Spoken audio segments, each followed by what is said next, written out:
Hello everybody. In this video, we are going to be dealing with Riemann sums, and this is a complete chapter on Riemann sums in general. So the timestamps in the description of the video, it will tell you what you really need to go over. If you are interested, you can check them out. So yeah, in this video, we are going to be understanding what is the idea behind Riemann sum, and why is it an introductory course to integration. Now, let's think about this visually, right? If we want to find the area under a graph, when have we actually used it within our high school career? Well, usually if you did physics, for example, and you wanted to find the impulse, and what you would have done was you would have found the area underneath one of the graphs, right? Or you would find the area of a rectangle, which was usually the impulse, if you remember something like that. But in this case, we are going to be dealing with curves. And think about this, right? If we are approximating the area under a curve, we are going to take different shapes and just stuff it underneath the curve, and then find the area of every single shape and add them together, and then we'll get our approximate area. And that is essentially what we're going to be dealing with in this video here. Okay, so let's get started. Alright, so the key idea, like I've just established, approximate by adding area of all rectangles under a given function. So here's our function f, right? This is, if you are curious, y equals x squared. And we are going to be starting with the first part of Riemann sums. So there's actually three sections with approximation. There's going to be left endpoints, right endpoints, and middle points. So let's start with left endpoints. So what exactly is left endpoints? We use points lying on the top left corner of each rectangle. So with Riemann sum, we use rectangles. We find the area of each rectangle, and then we add all of them together underneath the curve in a specific region that we choose. So in this case over here, what did we say? The top left corner of each rectangle. So first thing we're going to do is we are going to create our region. Let's create a region from A to B, okay? And then what we're going to do, we are going to form our rectangles. With our rectangles, because we are going to do top left corners, our pattern is going to be so. So we're going to start here from A, and then we're going to move our way all the way until B. Can you see my motion of the mouse? So that is how we're going to do it. So this is what it's going to look like. So we have rectangles now, okay? So as you can see, the left corners of each rectangle are actually touching the graph. That is what the left endpoints are. Okay. So if that is the case, then we are actually going to be focusing on those x values within the region. So we'll just plot those in.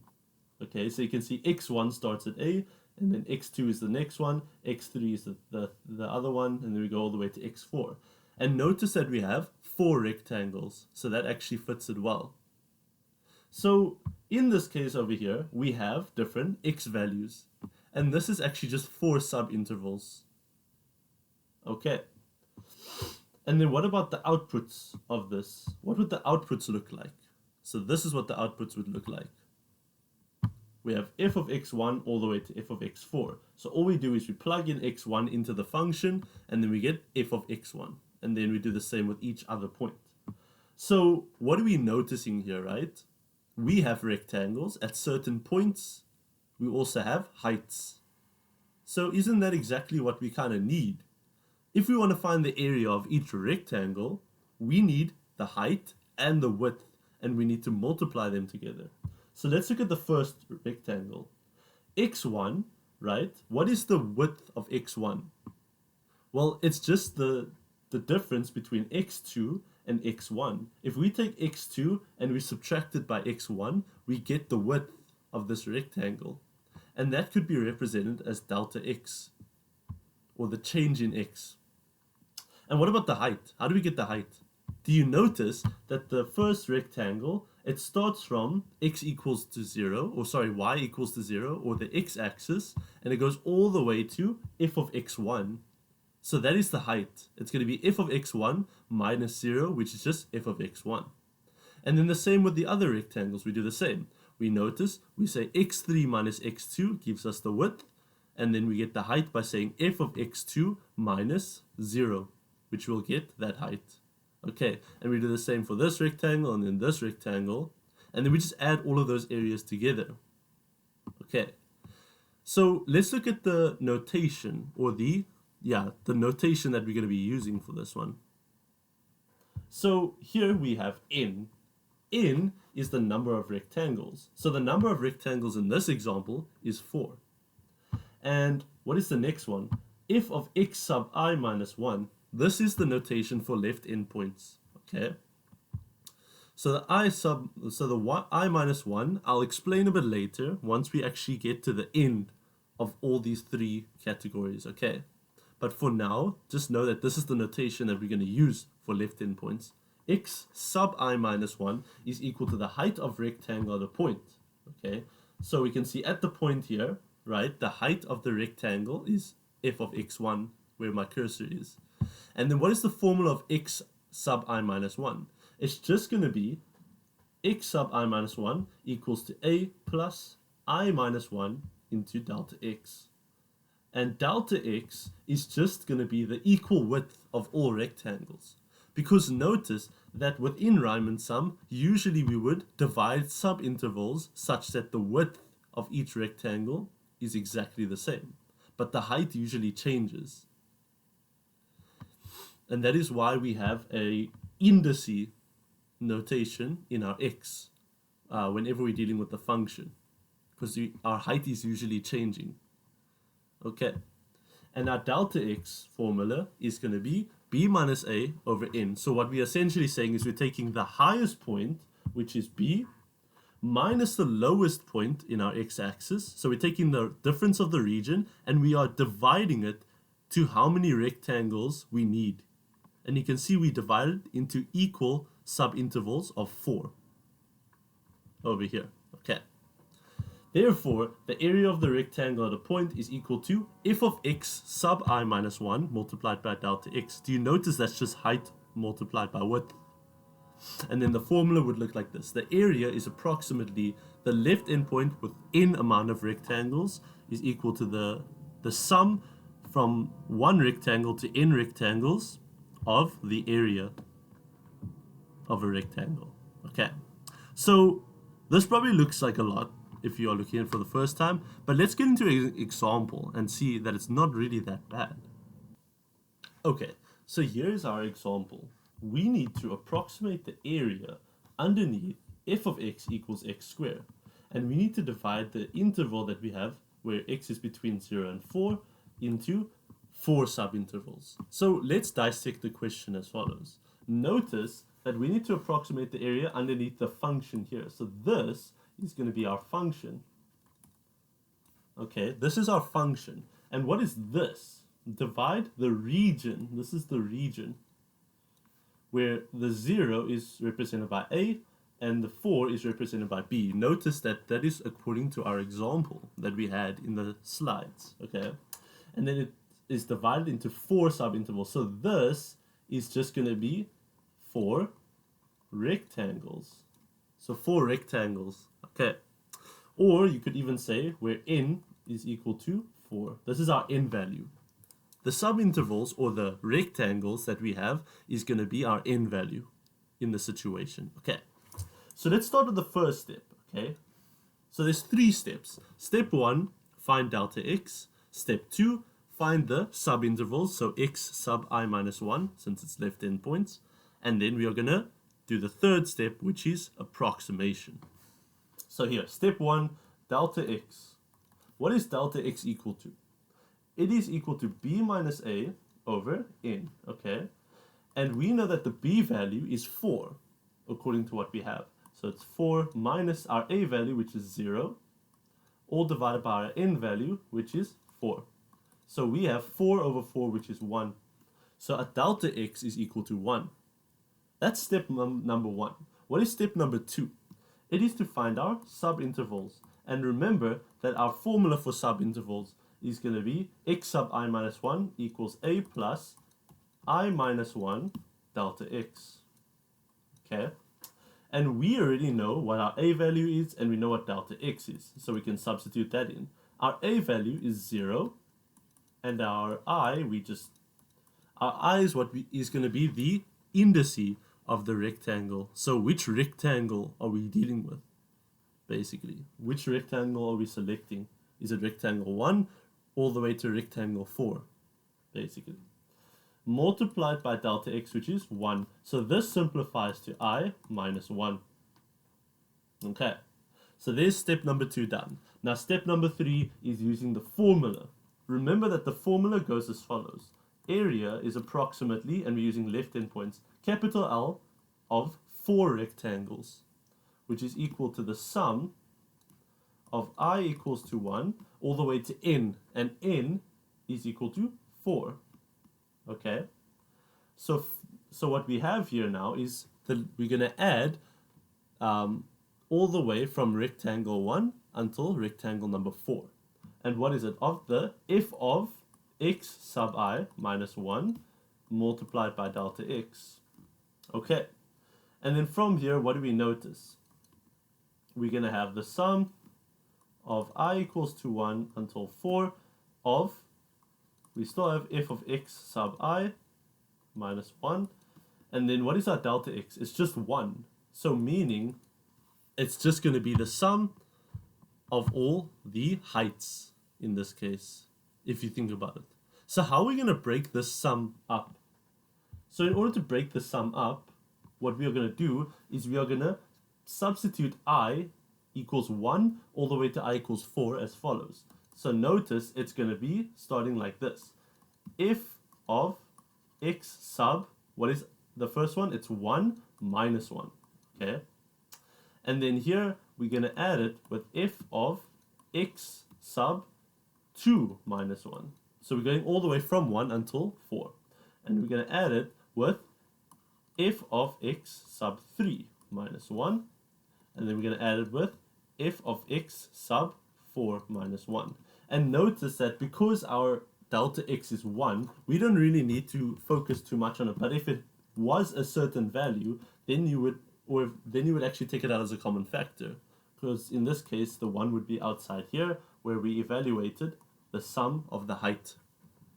Okay. And then from here, we need to know what all these subintervals are, and we actually haven't found them yet. I didn't want to find them yet because I just wanted to break this up first. So now we are going to find each and every single subinterval. So it's going to look as follows. What is x sub I minus 1, or sorry, not I minus 1, 1 minus 1, right? It is essentially us saying that for the normal formula, x sub I minus 1 equals I minus 1, we substitute the I with 1. We substitute the 1 into I. And then we do that for every single rectangle one by one. So therefore, it's going to be 1 minus 1. What about, and this is just going to be 0. What about x sub 2 minus 1? Okay, when we plug in 2 for I, we are just going to substitute 2 into I, once again, like we just did. So it's 1. X sub 3 minus 1 is just going to be 3 minus 1, which is going to be 2. And then from here, we have x sub 4 minus 1, which is equal to 4 minus 1, which is 3. Okay, so now we know all the values. We know that x sub 1 minus 1 is just 0. And then here we know that x sub 2 minus 1 is 1, x sub 3 minus 1 is 2, and x sub 4 minus 1 is 3. So we just substitute that in now, okay? So it'll look as follows. So this is what we have over here, okay? So what do you notice? It's just the function at point x equals 0, x equals 1, x equals 2, and x equals 3, right? It's the function at those points. And think about it. What is the function? The function is x squared. So everywhere where we see inside of the brackets, we replace x with that, okay? So therefore, it's going to look as follows. It's going to be 0 squared plus 1 squared plus 2 squared plus 3 squared. And now we can just do the following. 0 squared is just 0, plus 1 squared, which is 1, plus 2 squared, which is 4, plus 3 squared, which is 9. So therefore, the answer over here is going to be 14. So the area is approximately is approximately the left endpoint to 4 rectangles, which is going to be 14. So obviously this just implies that therefore the area is approximately 14. Okay. And for those who want to know how to sketch the left endpoints, notice that our region here starts at 0 and it goes all the way to, let's say that the point here is going to be 4. Okay, such that what we're going to have is, well, let me not put that point there. Since it's left endpoints, what did we say? That the top left corner of each rectangle will touch the graph. So here it starts at 0, then we still have to divide them before we can actually do that. So notice from 0 to 4, we have to do 4 subintervals. So meaning we have to have a halfway point here, and then we have to have a halfway point for these as well. Okay.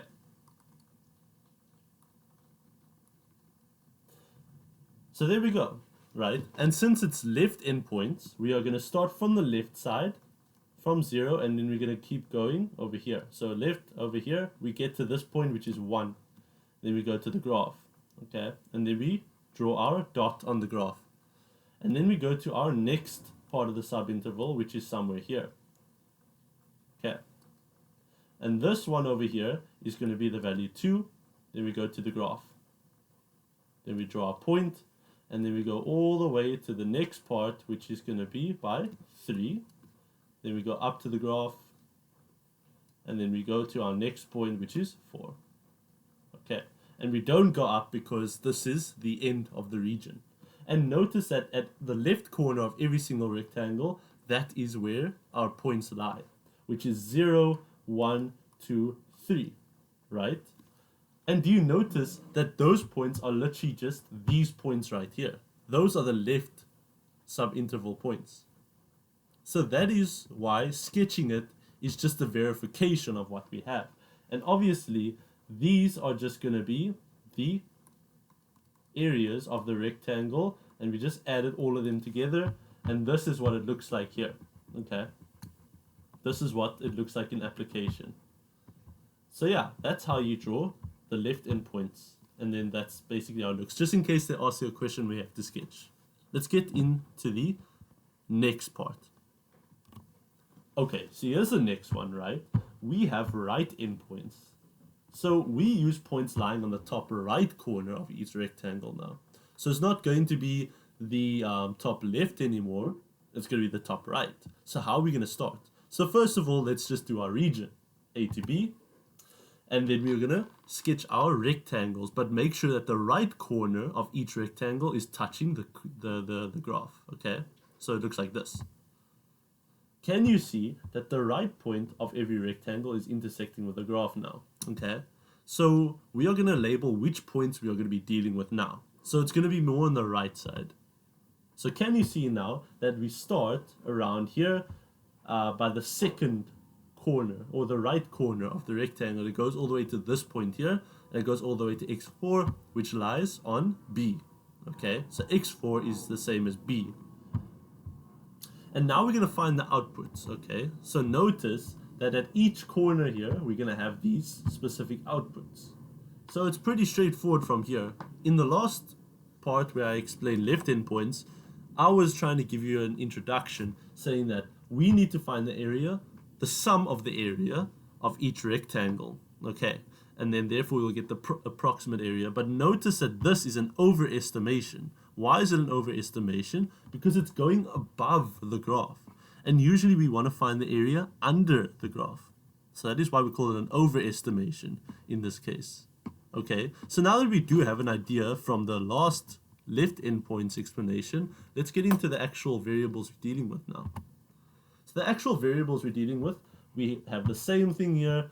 N is the number of rectangles, but instead of f of x sub I minus 1, it's now f of x sub I for right endpoints, which is the height of the rectangle at a point. And this over here is just going to be x sub I is equal to a plus I multiplied by delta x. So it's not I minus 1, it's just I.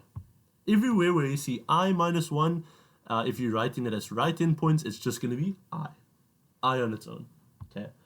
Delta x stays the same as usual, which is going to be b minus a over n. Therefore, the rectangle area is going to be f of x sub I multiplied by delta x. And then the formula for this one is where the area is approximately the right endpoint approximated to 4 rectangles, or using 4 rectangles, is going to be the sum from the first rectangle to the nth rectangle of the area of each rectangle at position I. Okay, so we did speed run through that one, but let's get into an example using right endpoints. Okay, so we are met with this question, right? So the first things first, we can see that the area under the curve, or the function here, x squared, we're using the exact same example, by the way. We're just going to show you how a little bit different it is going to be. So once again, this is the function f of x over here. Let me use the mouse. This is f of x. This is the region that we have from 0 to 4, and 4 subintervals indicates that it's n equals 4. So notice that this is the a value, this is the b value, and this is n equals to 4. Okay, and then this is just the function. Okay, so from here, the first step is to find delta x. Delta x is equal to the region b minus a over n. So b minus a over n, which is just equal to 4 minus 0 divided by the subintervals, which is n equals 4, 4. So this is going to give us 1. Okay. And then the next step is to find our x sub I. Remember, for the left-hand points, we found x sub I minus 1. But for this one, it's x sub I. So what is the formula for x sub I? It is basically the exact same thing, a plus, but instead of I minus 1, it's just I multiplied by delta x. And if we simplify this, it's just going to be 0, which is our a value, plus I, which is just I, multiplied by our delta x, which is 1. And therefore the answer is I. That is our x sub I. Okay. So notice how in the last example, we calculated all the indices, or sorry, the subintervals at each rectangle after or in the middle of our third step. So we want to do it now. So I'm showing you that this is the reason why you should actually just complete all the stuff now, and then you have it out of the way. Okay. So now what is this going to imply to us? So we're going to have x sub 1. This is where we replace I with 1. And notice that the value of x sub I is just I. So therefore, at I equals 1, it's just 1. At I equals 2, it's just 2. I equals 3, it's just 3. And then I equals 4. You will not believe me if I tell you this one. It's 4. Insane, by the way. Okay, now that we got all those points, we can now do the third step, which is evaluating. So what are we going to say here? This implies to us here that the area is approximately going to be the right endpoint to 4 rectangles, or of 4 rectangles, which is equal to the Riemann sum, or the sum from the first rectangle to the nth rectangle, which is 4. And then we have it of the height, which is f of x sub I, multiplied by delta x, which is the width. So it's the sum of each area of the rectangles that we have at each position. Okay, so this is what we're going to have. We know that delta x is equal to 1. Okay, so since that's equal to 1, we didn't really need to focus too much on that. So we're only going to be dealing with the heights. So this is what it's going to look like.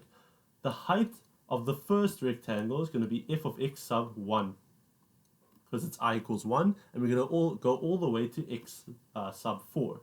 So it's plus f of x sub 4, damn, we're already rushing this one, x sub 2 plus f of x sub 3 plus f of x sub 4. Okay, and then we know these values already. X sub 1 is just equal to 1, and then all the way to x sub 4, which is equal to 4. So we just plug that in. F of 1 plus f of 2 plus f of 3 plus f of 4. Okay. And we know that the function is x squared, meaning wherever we see x, we replace it with each and every single one of these values. So the function at x equals 1 is just 1 squared. X equals 2, it's just 2 squared. X equals 3 is just 3 squared, not cubed, it's square. And then x equals 4, it is going to be 4 squared. Okay. And then this is just going to simplify as 1 squared, which is 1, plus 2 squared, which is 4, plus 3 squared, which is 9, plus 4 squared, which is 16.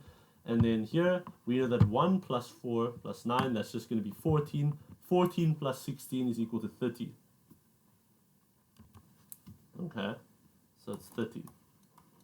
And we know that the area is approximately going to be the right endpoint for 4 rectangles. So this implies to us that therefore our area is just approximately 30.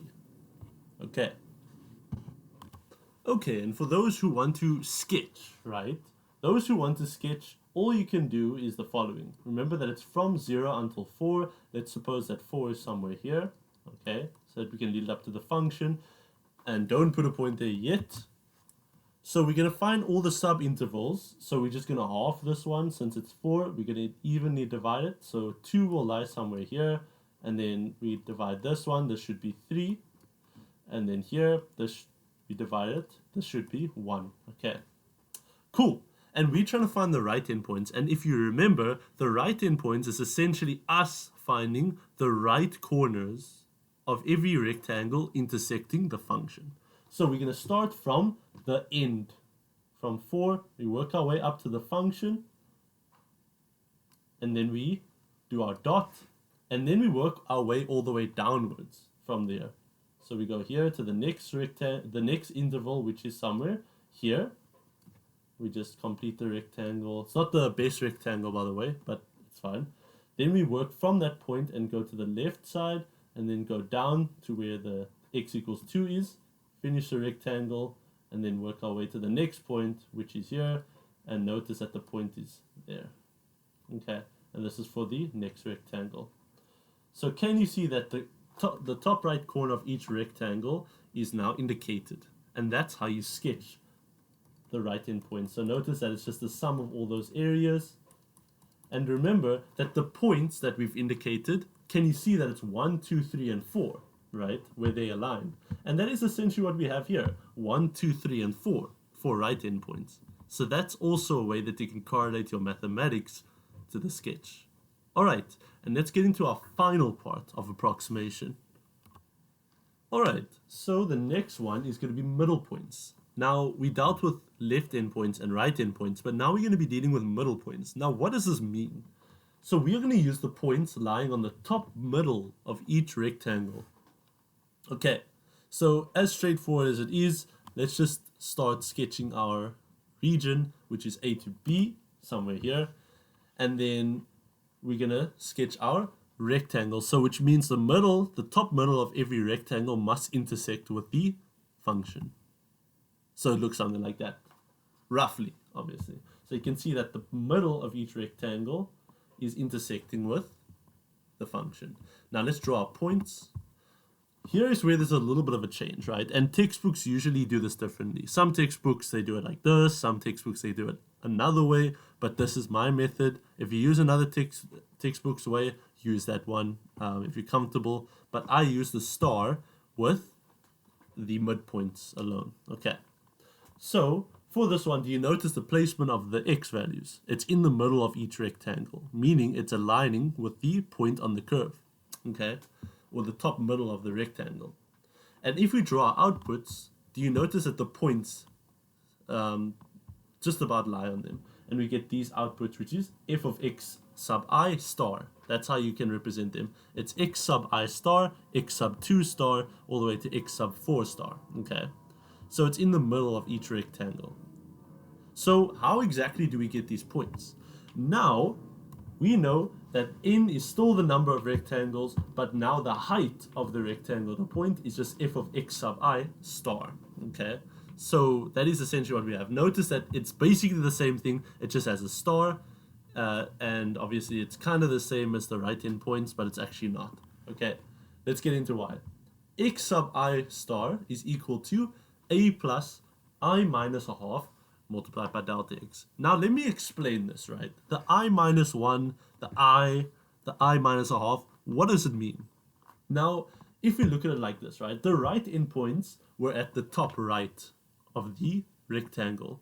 So that is going to be the default position for the rectangles That is what we assume it to be the default position, okay? Because it's on the far right, okay?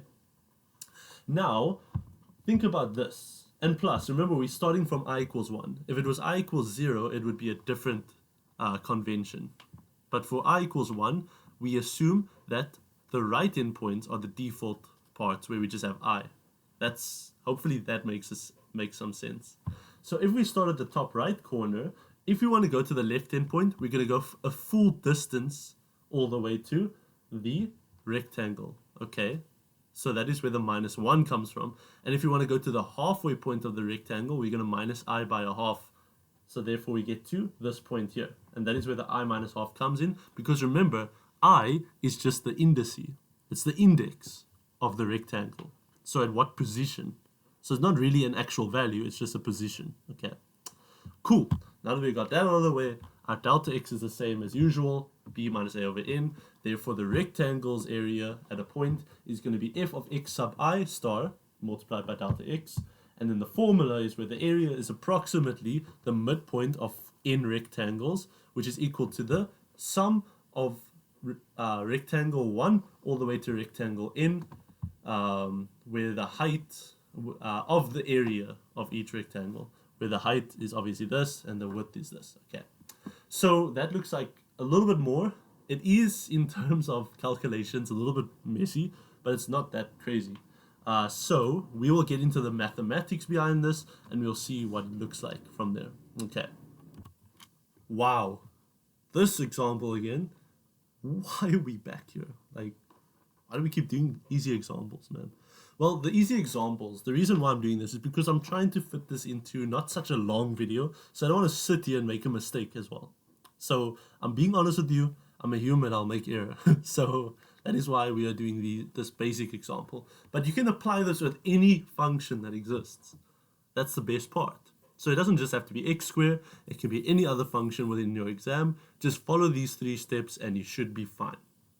Okay, and then I guess the 4th step, in case you need to sketch the function if they ask you, that would be the 4th step. But otherwise, 3 steps, very simple. Okay, so first things first, delta x is the first step. But we need to look at the question over here. Okay, so the function f of x is just x squared. And then notice that the region is 0 to 4. So the a value is 0, b value is 4, and then our n value is equal to 4. Why? Because this is 4 subintervals. And n is the number of rectangles which we are going to be representing as our subintervals. Okay, cool. So delta x is equal to b minus a divided by n. And then we substitute. It's going to be 4 minus 0 over 4 because n is equal to 4. And then therefore what we have is 1 as delta x, okay? Great. So from here, what we are going to have is x sub the next step, which is the subintervals. So x sub I star. Okay. X sub I star, the formula is a plus I minus a half multiplied by delta x. Okay. So we're taking our subintervals and we are minusing it by a half, meaning we are trying to find the middle of the rectangles, like I've explained already in our convention, in the matter of our convention for this Riemann sum. Okay, so this is where we're going to do our substitutions, right? So x sub 1, because we're dealing with rectangles 1 until 4, right, because n equals 4, then therefore we're going to start from 1 star, okay? So x sub 1 star is equal to 0, okay? Maybe we should have rather simplified this.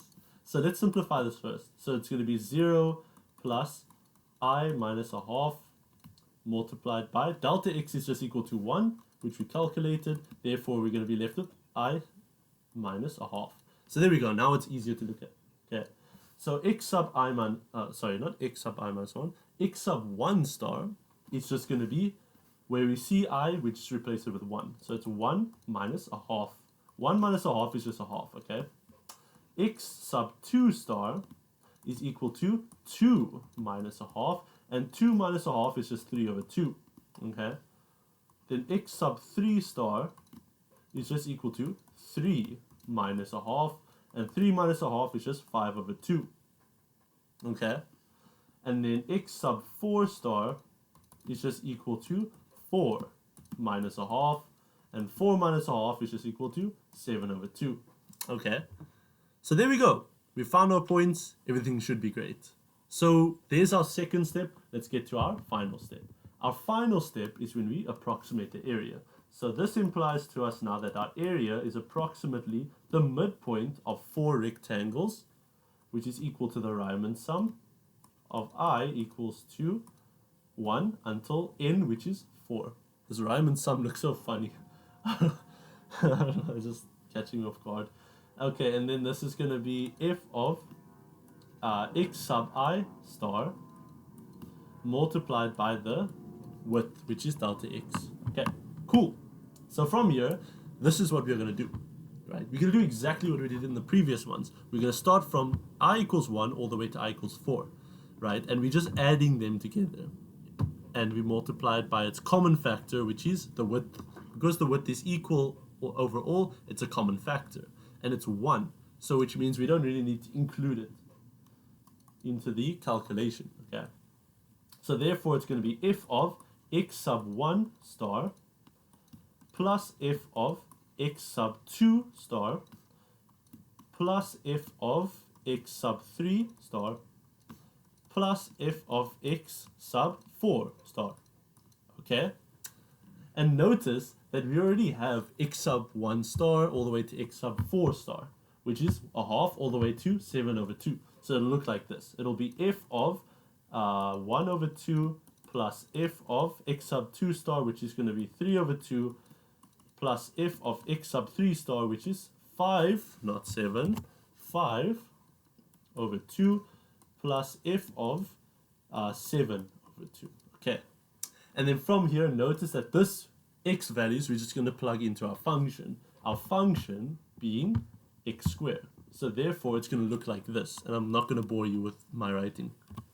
Okay, so here you go. We have a half squared plus 3 over 2 squared plus 5 over 2 squared plus 5 over 7 squared. 7 over 2 squared. So obviously, we're just going to either put it on the calculator or work on it individually. But I'm just going to skip to the part where I get the answer, because it's pretty easy from here. Okay, here we go. So I just did the evaluation. Here we have all of that, and then therefore it's going to be equal to 21.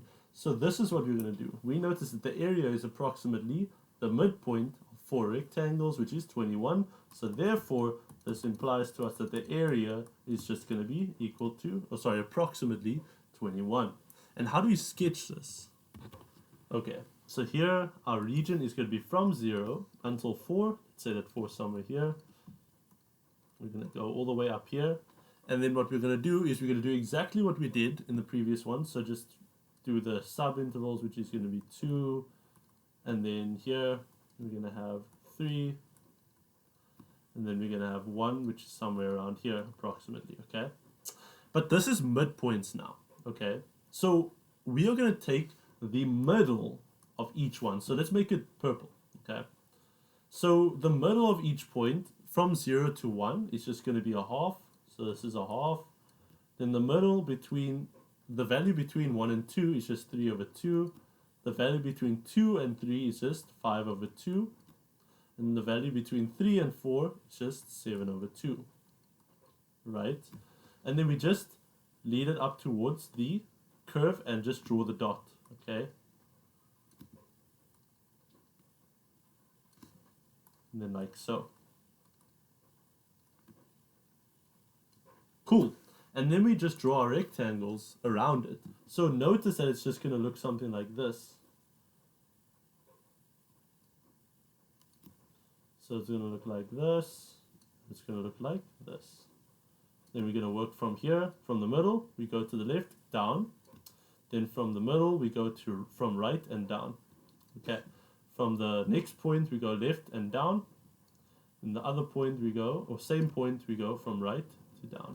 And then it looks like this. Can you see how this is now the middle point? Because it intersects, each middle part of the rectangle intersects with the function. And notice that a half all the way to 7 over 2 is literally just our points that we found. And mathematically, according to the mathematical correlation, it is going to be correct. Okay, and that is going to be midpoints. And that will actually conclude it for our approximation. Now we are going to get, well, hold on there. Hold on, partner. First thing, what on earth do these values actually represent? This is approximation. What is the difference between all of them? If we go to the first answer for the left-hand point, notice that we get 14, right? And when we go to the right-hand point, notice that we get 30. Well, this makes sense because obviously 14 is less than 30. And it is underneath our graph. And you can see these gaps is obviously representing that, why it's so small. And it's underneath. And 30 is obviously very huge, meaning it's above the graph. But what about 21?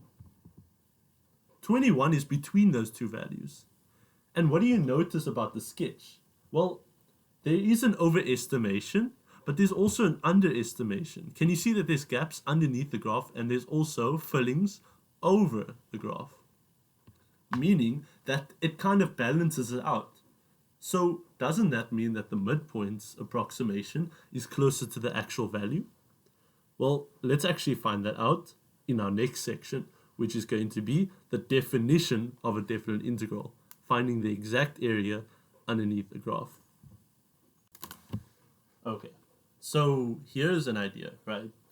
So notice that we have 4 rectangles for this diagram, 7 rectangles in this diagram, and 13 rectangles in this diagram. So I'm just increasing the number of rectangles that we have for each sketch, okay? So what do you notice?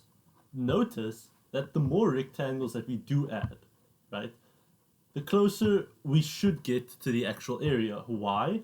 Because notice that the gaps between the curve and the rectangle, right, they're getting smaller and smaller. Can you see that the gaps between the rectangle and the curve for n equals 4 is huge? And then with n equals 7, it's getting fairly smaller, and you can notice n equals 13, it is very, very small. Meaning that you can see it's filling in those gaps. So it's getting closer and closer to the actual area. Now let's get to the next part. This is where it gets very interesting. This is indeed the definition of an integral now.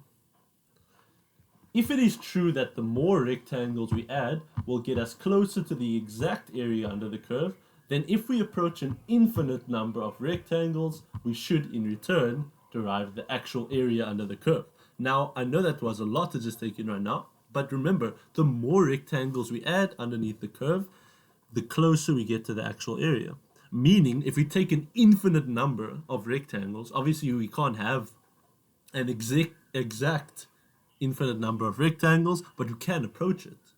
If we approach an infinite number of rectangles, we get the actual shaded region. Obviously, I just shaded it because I'm not gonna actually draw I'm not gonna draw infinite amount of rectangles, not even 10 or not even 20. There's no way. But I just shaded the region, showing that there's an infinite number of rectangles, okay? So this implies that the area is now equal to the Riemann sum. That's a weird part, because usually it's approximately the Riemann sum. But it's equal to the Riemann sum from rectangle 1 all the way to where we approach infinite amount of rectangles, which is represented here. We introduce the limit now. Because remember, it's not equal to infinity, but it approaches infinity. That's why we replace infinity with n. That is the variable we are going to be approaching infinity with. And this is just the height of the rectangle. And notice that we're using the notation of right endpoints. It's just easier this way. Do not use left endpoints, please. It is going to be one joyride. And then here, this is on the interval a to b. You can obviously see. Then therefore, this implies that the area is equal to the integral, the definite integral from a to b of f of x dx. Obviously, if you haven't heard about integration yet, it's not too crazy. We don't have to go into the depth yet. Just know that this is just indicating the area on region a to b under the function. Okay, that's what that indicates. Okay, now we will get to a question now. Okay, we will get to the question, but let's just go through one more thing. This is the final part. So the summation formula that you need to know for Riemann sum. So these are the different summation formula. Okay, so there's one with a constant, and then there's one with I squared, and I cubed. So you will just need to take note of all of these. We will get to a point where we have to apply this, but for now, just know this exists, and we'll get back to this. But let's just understand, what are we really doing here? In questions where you need to evaluate the definite integral using Riemann sum, these formula are very important. When you have a sigma notation, such as this, the sigma notation, in your problem, make sure to isolate it with any I value. And take any expression where n is involved or any constant or whatever outside the sigma notation, since the variable of the sigma notation is I. So notice that you want to make sure that the only thing that you have in the sigma notation, so inside the sigma notation, is I. Every other constant or whatever, get rid of it. That's what we want to do. Okay, great. So let's actually now find the exact area underneath our curve. Let's actually see how this is applied. Okay, so here's the question. We need to evaluate the area under f of x equals x squared on the interval 0 to 4. Now, remember the last three questions that we had was where we had to approximate, but now we need to evaluate. So we need to find the exact area. Now, first things first, we're still going to use our steps that we usually have. So our first two steps where we find the change, which is going to be delta x, it's equal to b minus a over n, and notice that our a value is 0 and our b value is 4. Okay, but what about our n value? Now remember, in this problem with approaching infinite amount of rectangles, remember this is the exact area, we are going to leave n as it is, because remember, we are leaving n as it is, and then later on we are going to take the limit as n approaches infinity afterwards. Okay, so for now we're not going to subdivide anything because we know it's already approaching infinity, so we'll take it later on. Okay, cool. So we're just going to simplify it as it is. It's going to be 4 minus 0 over n, which is just going to be 4 over n. Okay, that's our first step. What about x sub I? X sub I is going to be a plus I times delta x. That's the formula, right?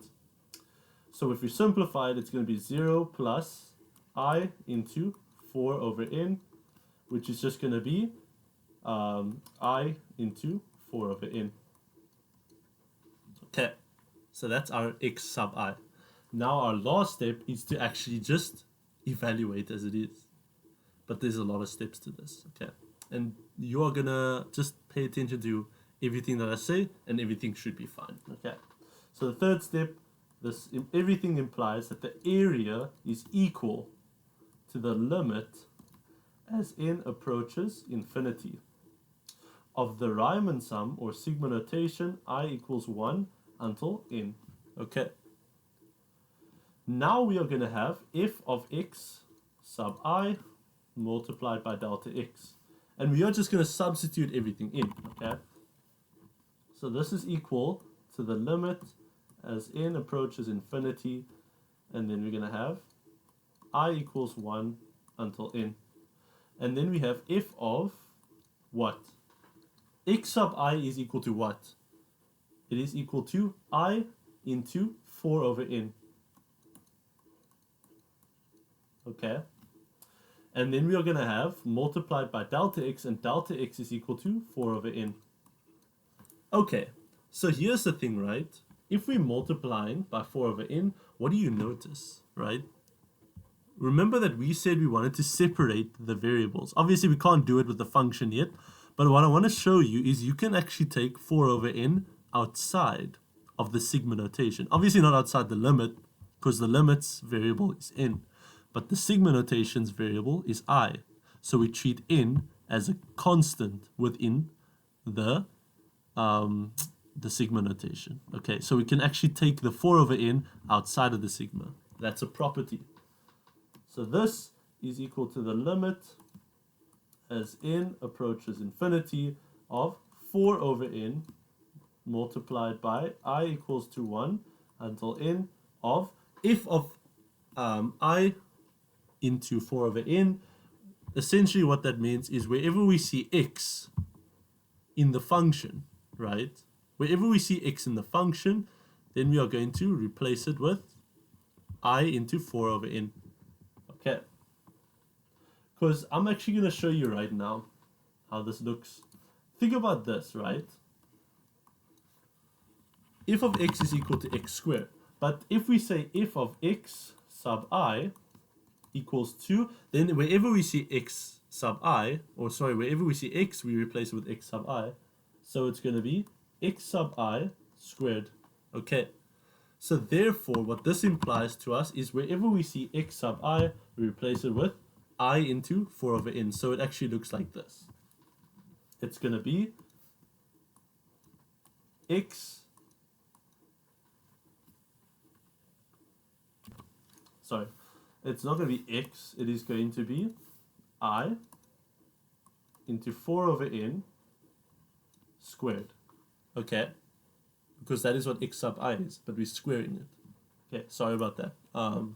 Yeah, but anyway, let's take the square in, right? Because remember, it's multiplying here. If we take the square in, it's going to be the limit as n approaches infinity of 4 over n into the sigma notation I equals 1 until n.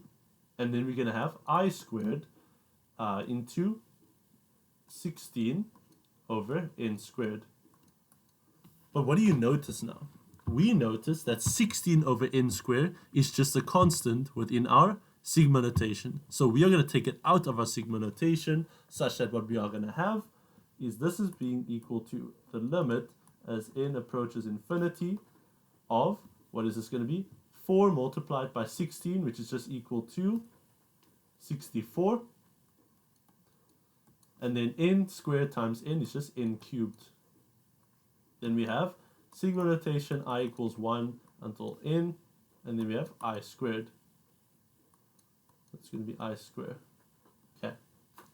Or you can just write I squared like that. Okay. Does this look familiar? It should be familiar. Let's go back to the notes and see which formula we're going to be using. Okay. So what do we have here, right? We have the sigma of a constant, sigma of I squared, and sigma of I cubed. Notice in the example, we have sigma of I squared. So we're going to replace sigma of I squared with n into n plus 1 into 2n plus 1 over 6. So that is what we're going to do for this one. Okay, let's go ahead and do it. Okay, so now what we're going to do, it's going to be the limit as n approaches infinity of 64 over n cubed into n plus 1 into 2n plus 1 all divided by 6. Okay, so that is what we just replaced our sigma I squared with.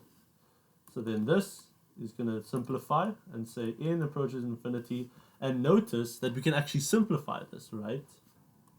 64 over 6 can simplify into 32 over 3, right? And then we can cancel one of the n's with the n cubed, so we get n squared. And then therefore what we're going to have is we're going to have 32, and let me just put a bracket there, into, we can also multiply out this two brackets using FOIL such that you get n, or 2n squared, plus 3n plus 1, okay? Then it's going to be 3n squared in the denominator. Cool.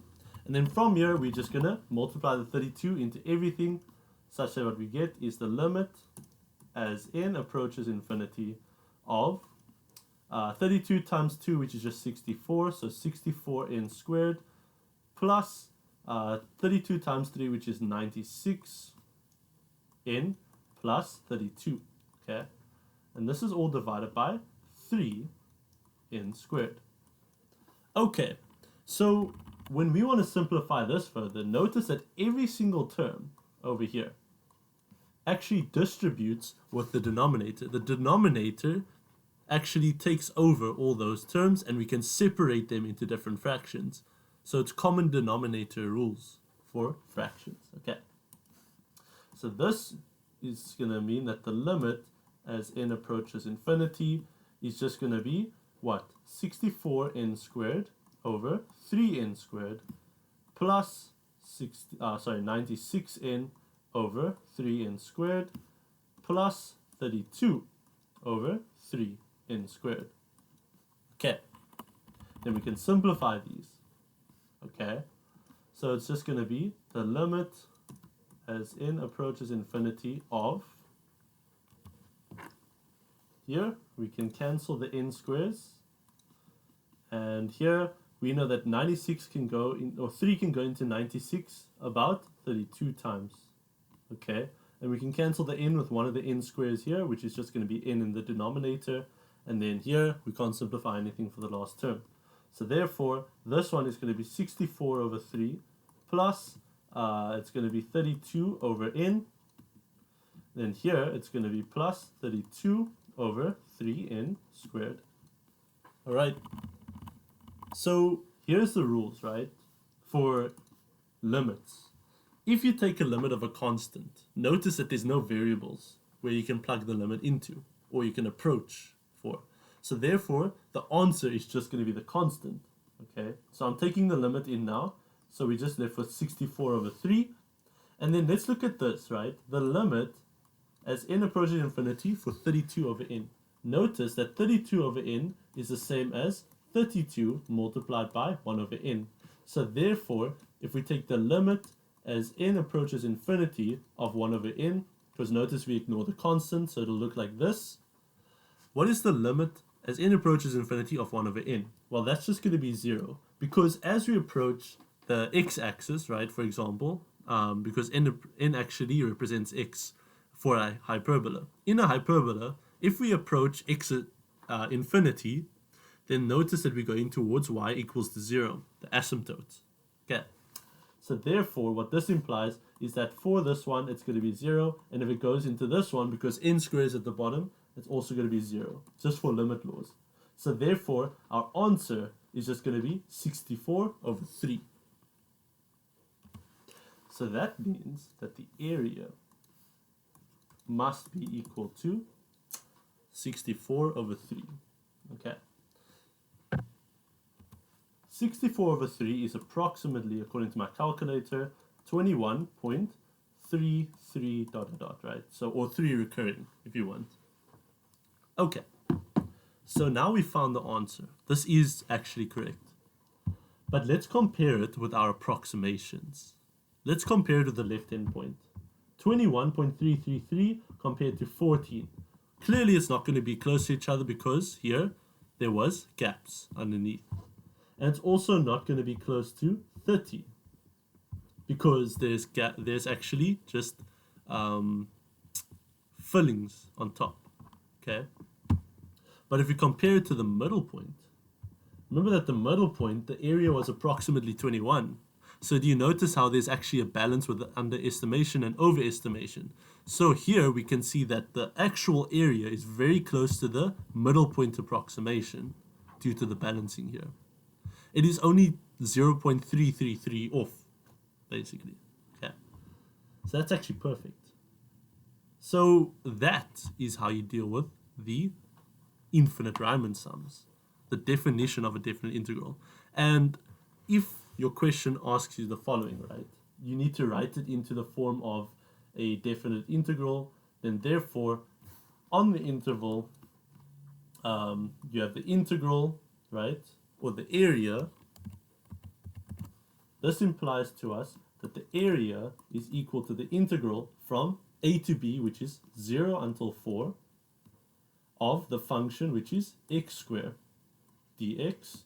And this is equal to 64 over 3, according to what we have here. Okay. If you want to do the fundamental theorem of calculus, part 2, to verify that, you can also do that. It should give you that answer of 64 over 3. So that comes to a conclusion for our Riemann sums. So you have made it to the end, and congratulations. You can see that the only difference here from the beginning, it was a complete chapter, now you completed the chapter. So the chapter is now complete. So this was the full Riemann sum. Now I know there was other types of questions, which was expressing the limit as a Riemann sum, but that wouldn't be covered now because I wanted to go into the idea of what is a Riemann sum and how do we actually apply this stuff into mathematics and how to actually do the solutions and what is the understanding. Thank you so much for watching this video. I hope this helped your understanding, and interaction within the comment section would be perfect. If you have any questions, you can definitely ask those. If you have any video ideas, you can definitely proceed to provide them, and I'll be interested in them. Okay.